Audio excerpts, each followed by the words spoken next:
everybody, I'm Amy, this is my wife Maggie. Hello. And together we are ThinkerThemer, and sometimes a game just works for you, and this is my pick because I have been loving this game and I can't wait to tell you all about it. The game is Eternal Decks and it's by Hiroken and Trick Takers Games, and this is a prototype, so please remember that all of the rules and all of the components are subject to change, but that's not going to hold me back with my excitement. I can't wait to tell you all about it. So let's get into it. So in Eternal Decks, we find ourselves in a world where humanity's lifespan is shortening and we don't know why. And so we are explorers going into the Eternals land to wake up some of these Eternals to, well, reveal the mysteries and hopefully figure out what's going on and make everything better. As we're going to, we're going to have very limited life, obviously. And as we're waking up, these Eternals are going to be gifting us with a bit of extra life to buy us a little bit of time so that we progress through each one of these stages.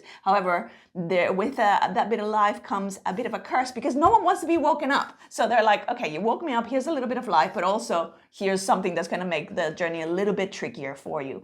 If we manage to get through every single stage, we will win the game. So in Eternal Decks, we all start with the same deck of cards. So this is a cooperative game, I should also mention. In this game, we start with 5 cards, which are going to be the numbers 1 through 5 in everyone's player color. But at any one time, you only have a hand of 3 cards. So you're going to draw 3 and look at those privately, and you're not allowed to communicate with other people about what color they are or what number they are. But we all know at the start of the game that there's a very limited selection that you could have. Now, what we're doing on our turn is very simple. All we're going to do is we're either going to play a card, we're going to generate a jewel, or we're going to pass a card to a teammate. The core of the game is really playing a card down into these fields, because each of these fields or rows on the board have a different condition that speaks to the sequence of cards that you want to try and place there. For example,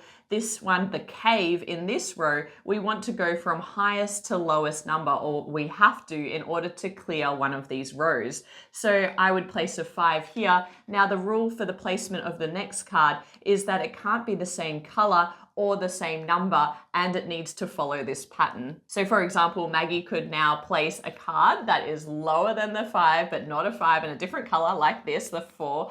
And then I could place the 3 and draw back up. I should have 3 cards in my hand at any one time. And Maggie can now complete this field or this row because we've now hit one of the Eternals.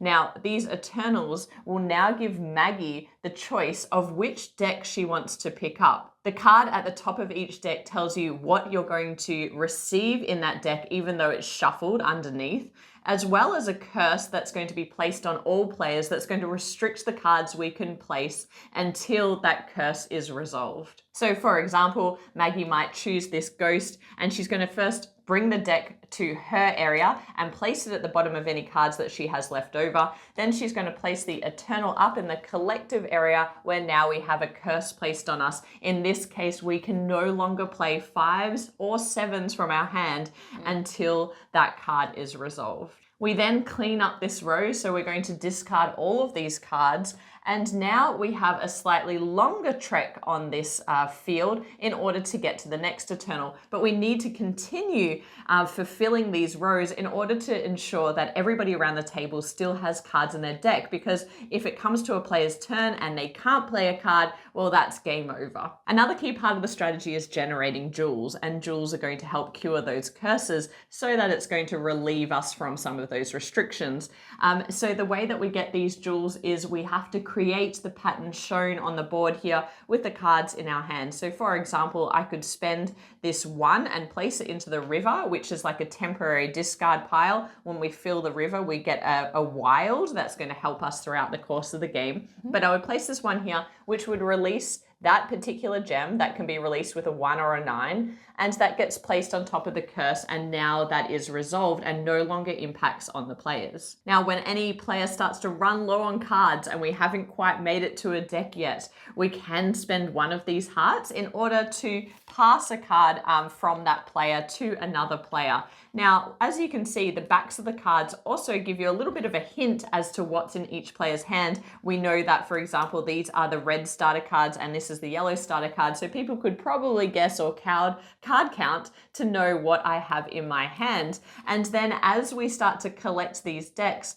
because we have some information about what's in them and each of the cards has a symbol on it relating to that deck, then we can always refer to what's being pulled by other players and know what the makeup of their deck might be. With the limited communication in this game, we also have 2 communication discs that you can use to tell the people around the table that, hey, I've got a card that could go there. So they come in handy. Now, what you're seeing here is really the beginning stage. So stage A, that's really teaching you about the core mechanics of the game. From there, it really escalates. Yes. And there's lots of different parts and components that go onto the board to change how the puzzle works and to change your overall objective in order to clear the stage and move on. That's a broad overview of how the game plays, but now I want to talk about how it feels to play, and I've got so much to say about this game. But the first thing is, let's talk about the artwork. The artwork is my absolute favorite thing about this game. I love the style of it and even the cards themselves, like the sort of icons that they have inside the cards. But then the fact that when you turn it over, these Eternals really kind of come to life when they're woken up. They're really it's really I love the color combination. It's how saturated the colors are. It is just and the symbols are actually quite easy to then when you're resetting the decks, to sort of match everything back together. Yeah, and so this is by a design agency in Japan called Mujunsha, I believe. I don't know who the actual artist was, but it's credited to the agency, and it is really, really gorgeous. And I love the reference to the king here, because if you don't know, the designer of this game, Hiroken, is quite revered for their work with the Trick Taker series, and most recently King's Trick Takers, which made it into our most thematic trick-taking games of all time. And it is super interesting because you're drafting characters. And this game is just another example of something that could only come from Hiroken and only come out of Japan, because the design is just so intricate and so intelligent.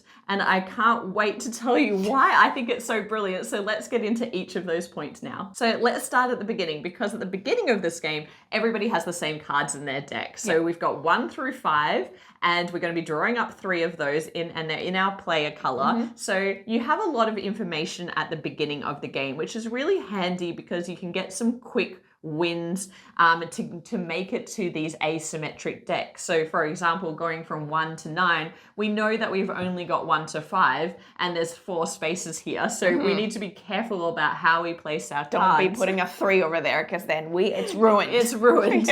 But then between us, we kind of know that we can probably achieve these ones fairly quickly and get into the asymmetric part of the game. So the first thing I love is that it eases you in a little bit at the beginning. But then you start to panic because you start to run out of cards. And remember, if anyone cannot play a card on their turn, well, then everybody loses. Game over. So we need to manage that really carefully. So the whole time in this game, you're looking around the table and evaluating who has how many cards left in their deck. So I'll be like, oh no, Maggie's only got 1 card left in her deck. We need to help Maggie gain a deck, because it's the person who plays last in the row that gets to choose one of the decks to add to the bottom of their deck.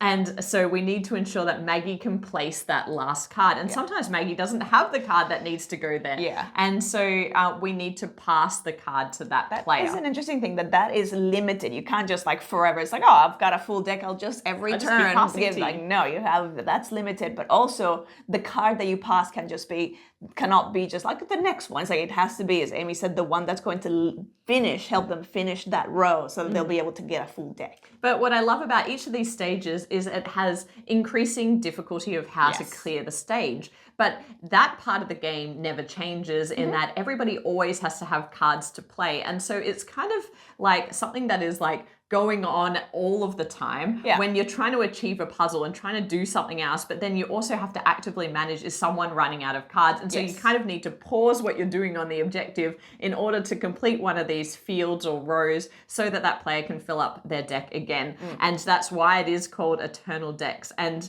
I just think that that core mechanic is super interesting. And then that is not all. Sorry, I keep scaring you. She keeps scared. Every time she does, I'm like, what's happening? It's because I'm so excited. But the other clever thing that I want to talk about is when you do run out of cards, or you're getting close to running out of cards, and you get the opportunity to take a new deck. So for example, if I place the last card in this row, I would get to choose whether I take Phoenix, Mermaid, or King decks and place those cards underneath the deck that I currently have. And that choice is really interesting for two reasons. One, there's a cheat sheet as to what is contained within that deck. So you can see the Phoenix, for example, has a couple of high cards. So it's got, 2 8s and a 9, which might be useful to me at the time. It's also going to have a lot of reds in the deck.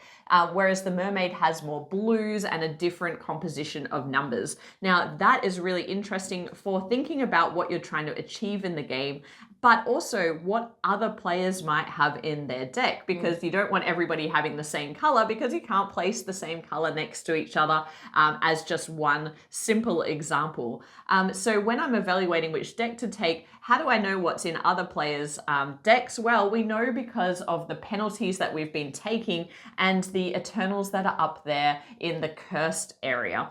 So for example, Maggie might have taken this ghost. So I know Maggie has purples and greens. I don't know the order in which those cards are going to come out, but I can make some assumptions about how her hand is going to play out over the next few rounds. So operating on that partial information is really interesting and so clever, and one of the things that really captivated me from the first game.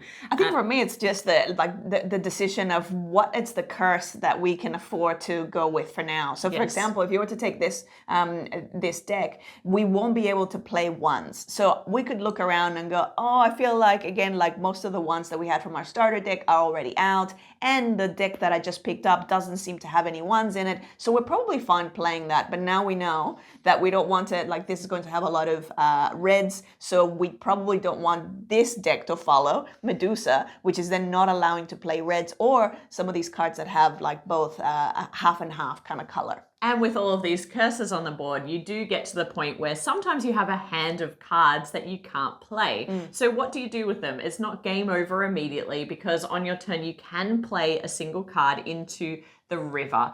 But the issue is you don't want to do that too often for two reasons. The first reason is you're trying not to run out of cards. So if you're continuously discarding and not adding to these, the journey to these decks, or all the players are going to run out of cards. So you don't really want to do it for that reason. But the second reason is that if we clear this river too many times, so on the fourth time that we go through this river, i.e. place, 5 cards in the river, it's going to end the game. So we don't want to discard too often. So we're continuously monitoring who's running out of cards, but also those curses to make sure that we're not having to discard too often. Then, as I mentioned, the game gets harder and harder because we are progressing through levels to ultimately get to the dragon level, and something about finding our way home. Yeah, because we are explorers in this land, and we're going through all these different levels. It's almost like Dante's Inferno. You're working your way into the final door to go back home. The journey feels more like mechanical changes than it does a thematic journey, because of the nature of the game. It is very abstract. But I wanted to talk about a couple of the levels. So when you set up the game, you're going to mix and match the different decks. There are far more decks than you can see here.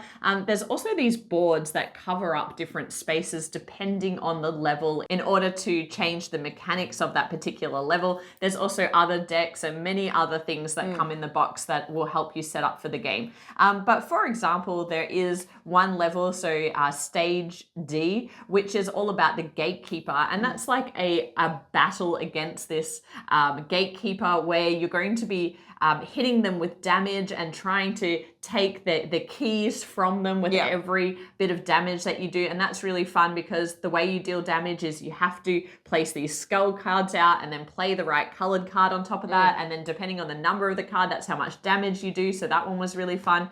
And stage C before that is actually called the Labyrinth. And that's a very puzzly stage where actually we are trying to create these patterns with colors of cards throughout this entire field here. That was really tricky as well. And each of the levels, so there's 6 levels or stages, but then they each have 4 levels of difficulty as well. So there's a lot of variability when it comes to the puzzle itself, but then also how hard you want to make it. And then there's further variability baked in because these decks are often selected at random. And then at the start of each stage, you do generally have one top row that has a fixed puzzle card. But if you use the harder difficulty within the stages, you're going to have a stack of puzzle cards that are placed on each row. And every time you clear the row, the conditions for that row are going to change. So for example, this forest, you can't play a card that is ascending or descending on either side of the number that immediately you play. in the sequence, Immediately in the sequence. including the same number or including the same color. So that's an extra limitations. This lake one is quite hard. So when this is here, you really need to play the right sequence of colors into the field. This one is saying you can only play 1, 2, 3, 4s, and 8s, 9s into the field. So every time we clear this row, that objective is changing, and that makes it even more challenging because you don't know what's coming. So you can't save the right cards in your hand and know in advance what you need to do next. And the last thing I'll talk about is the limited communication. How ironic. That is Because really, I've been talking about this game for so long. Yeah. So the limited communication in this game. Yeah, it's pretty tricky because, well, it's satisfying to be able to be like, no, don't go there. Yeah, but obviously it really limits things. And as the stages progress, this is not something that you're just given. This is something that you have to earn through things that you're doing. So it becomes even trickier because you sort of get used to being able to use that communication to going, oh yeah, it's fine. I'll finish that. It's going to be okay. And all of a sudden, that's taken away from you. So that added quite an interesting mix into it all. And if you watch the channel, you'll know that we don't love co-op games. No. In fact, very rarely do I even like co-op games. But I love this game so much. And part of that is the limited communication. I do like co-op games with limited communications, like The Crew or The Gang recently, where you can't talk about exactly what you have in your hand. So the player has a lot more agency to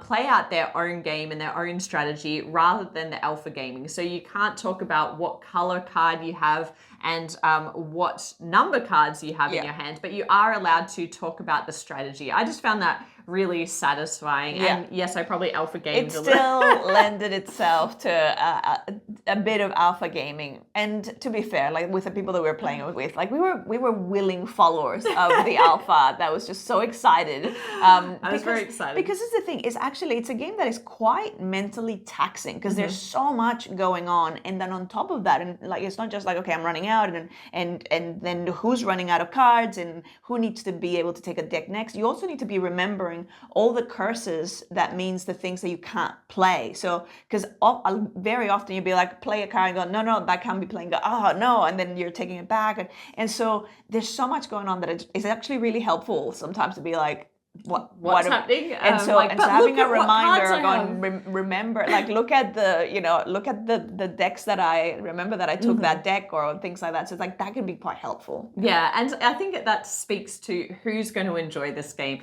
So again, if you watch the channel, you'll know that I sometimes struggle with puzzles that are color-based. So color-based puzzles, I get really confused really easily, whereas numbers are my jam. And sequencing numbers and patterns in numbers, I can cognitively take on that information really easily. And so for me, I can see a path forward when I look at the cards and what we're trying to achieve. Other people are really going to struggle with that because not everyone is oriented towards numbers in that way. And because this game is so abstract, more abstract than I would say King's Trick Takers. Way more abstract, I would say. Absolutely. Way more abstract. Yes. That it has to be a puzzle, a numbers game. That you have to be into that in order to enjoy this game. Yeah, I found it tricky in terms of like that sense of engagement because one, the cognitive load with the numbers it's with the number sequence, it's interesting as a puzzle, but it's quite a lot. And because thematically, it's like there's a theme, but you don't feel it as I'm playing beyond this whole sense of like, someone's running out of life, which is like represented by your cards. Aside from that, it's really just sequences of colors and numbers. And so I found that I struggle more with that. Yeah, I don't feel like Maggie was as enthused by this game, but you know that we have very different tastes. And so if you know that you generally align more with Maggie or I in terms of game preferences, this is probably one that really pushes that and tests that to the limit and being way more on my side of the fence. I found myself throughout the entire game going, this is such a clever game in terms of like, I can see how smart it is. And like, I can't even begin to comprehend the maths that would have gone into figuring out all of the combinations that go into these decks, but also every single different stage plays very differently. And it just brings in all sorts of different, so it's like the mental work that has gone into this is really impressive. But as I'm playing it, I'm like, I'm not feeling engaged because I don't have that usual sense of like thematic connection as I'm playing. But yeah. Yeah, and so there's two other things I want to talk about. The first thing is my least favorite element of this game, which was just the setup of each of the levels. There are a lot of instructions to follow, so it does take one person generally, or you can work through it together, but generally, sitting down with the rule book and setting up for the level, learning the new rules for that stage as well, and then teaching everyone. There is a bit of time that goes into that, so just be aware of that, as well as the cleanup at the end. So because these are separate decks, but at the end of the game, they're all going to be mixed up, you do need to spend some time at the end of the game resorting them just by the backs of their cards, which, they've made that process as easy as possible. And again, this is a prototype, so it may even improve from there. The other thing I want to talk about quickly is player count. This game does scale really nicely, but of course it gets harder the more people you have because you're needing to manage that, who's getting which deck, and it does slow the game down as well quite a bit. So a two-player game, it's really quite snappy and it's very easy to manage what the other person has. When you get more players, you're constantly thinking, which of those decks did that person take? And therefore, what cards do they possibly have? So it does get much, much harder the more players that you add into the mix. But ultimately, after all is said and done, I think this game is such a brilliant design, and I think it's going to win over a lot of people, especially if you and your family or your friendship gaming group really enjoy card games, particularly cooperative card games, but even if maybe not cooperative games, because we don't love those games, but if you like limited communication and you like card games or trick-taking games or shedding games and that type of genre, I feel like this is really going to appeal. It will work best if you're working through each of the stages with the same group of people because it does get more and more difficult. But I can just see this really being really popular. So it's one to keep an eye out for. It's one of my favorite previews or prototypes that we've played this year. So check it out. And if you enjoyed this preview, please like the video. And half of you aren't subscribed, so please subscribe to the channel as well. And we'll be back with more board game content soon. But otherwise, bye for now. Bye.